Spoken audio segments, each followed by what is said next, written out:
അടവിന് സാധനം പെണ്ണുങ്ങൾ വാങ്ങിക്കുന്നുണ്ട്, fridge വാങ്ങിക്കുന്നു, washing മെഷീന് കുറച്ചു കൊടുത്താൽ മതിയല്ലോ.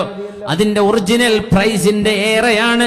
6 മാസത്തിന്റെ അടവ് പറയുമ്പോൾ കുറച്ചേറെ വരും. 1 വർഷം കഴിഞ്ഞ് കൊടുക്കാന്ന് പറഞ്ഞാൽ കുറച്ചേറെ പറയും.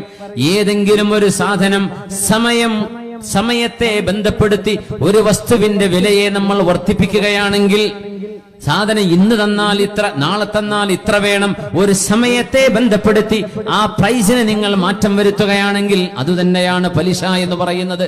നമ്മൾ എത്ര നിസ്സാരമായിട്ടാണ് അടവിന്റെ സാധനം, നമ്മുടെ വീടുകളിൽ വർക്ക് ചെയ്യുന്ന മെഷീനുകൾ പലിശയുടേത്. വീടിന്റെ പെയിന്റ് അടിച്ചത് പണയം വെച്ച പൈസ കൊണ്ട്, പണയം വെക്കൽ ഒരു പുല്ല് വില പോലും വെക്കാതെ, മൈൻഡ് പോലും ചെയ്യാതെ, പച്ചയായ ഹറാമാണ് ഞാൻ ഈ ചെയ്തുകൊണ്ടിരിക്കുന്നത് എന്ന് പോലും ആലോചിക്കാതെയല്ലേ നമ്മൾ കയറിയിറങ്ങുന്നത് ബാങ്കിന്റെ വരാന്തകളിൽ, ഫൈനാൻസ് സ്ഥാപനങ്ങളുടെ വരാന്തകളിൽ.